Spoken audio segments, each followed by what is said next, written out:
Allez, comme promis, on retrouve Djigui Diarra. Bonjour. Bonjour. Vous êtes acteur, réalisateur. Vous avez présenté votre court-métrage Malgré eux la semaine dernière à Cannes. Un film sur les violences policières tourné en partie dans votre quartier à Grigny. Qu'est-ce que vous retenez de cette expérience? Une expérience inoubliable et très fier d'emmener ce débat des violences policières jusqu'à ce festival mythique qui est le Festival de Cannes. Et puis c'est aussi l'occasion de donner une autre image de votre quartier. Exactement, redorer le blason, voilà, très fier. Une grande fierté. Vous me disiez que vous étiez devenu une mascotte à Grigny. Une mascotte malgré moi et il y a de lourdes responsabilités, mais j'accepte la mission, il n'y a pas de souci. Alors avant d'aller plus loin, on va regarder un extrait de Malgré eux. Assieds-toi. Assieds-toi!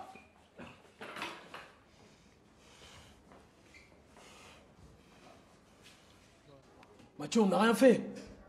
C'est les mecs du Lotus qui foutent la merde. Bien sûr, vous avez rien fait. C'est pas le bordel là dehors. De toute façon, quoi qu'on fasse, tes collègues, ils nous tombent dessus, ces gros bâtards. Eh, nous, c'est les micro-ondes qui nous tombent dessus. Tu comprends ça ou pas? Qu'est-ce qui va se passer maintenant?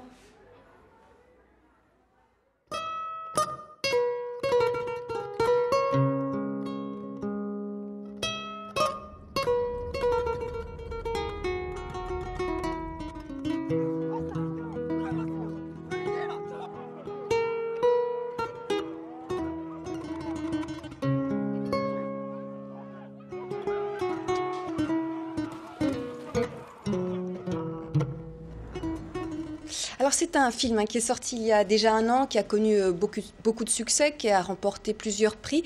Comment est né ce projet? Alors ce projet est né de par l'actualité française qui était un peu émaillée par des faits de violence policière et la mort de certains jeunes, notamment Adama Traoré, Lamine Dieng, Amine Bentounsi. Je me suis inspiré de ma vie aussi. Et de Alors ce sont des affaires qui sont encore en cours d'instruction. Exact. Et je me suis inspiré aussi de ma vie et de celle des gens de mon entourage. J'ai proposé un constat qui est que dans certains quartiers, dans certains endroits en France, il se passe des choses pas très normales et l'exposer à un grand nombre de personnes. C'est la difficulté parfois de communication avec les forces de l'ordre, c'est ça aussi que vous avez voulu montrer? Je pense que pour briser ce cycle de haine qui lie les deux entités, les jeunes de banlieue et la police, il faut deux choses. Le dialogue dans un premier temps et surtout que les policiers incriminés dans certaines affaires soient condamnés. On n'hésite pas à rappeler à l'ordre des citoyens pour certaines affaires, qu'on fasse de même pour les policiers incriminés dans des affaires, tout simplement. Vous ne faites pas toujours confiance à la justice pour régler ces affaires? Je ferai, moi ainsi que d'autres personnes, on fera totalement confiance à la justice quand celle-ci condamnera, comme je le disais, les policiers empêtrés dans certaines affaires comme il se doit. Et il y a certains de ces scènes que vous avez vécues vous-même, certaines de ces scènes? Oui, la scène du contrôle, les palpations, le tutoiement qui est de rigueur dès le début. Oui, c'est un film très réaliste que j'ai voulu faire, vraiment. Alors c'est pas pour autant un manifeste anti-policier. Non. Selon vous, qu'est-ce qu'il faudrait faire pour améliorer les relations entre les policiers et les jeunes de ces quartiers? Comme je disais, beaucoup parler, beaucoup dialoguer.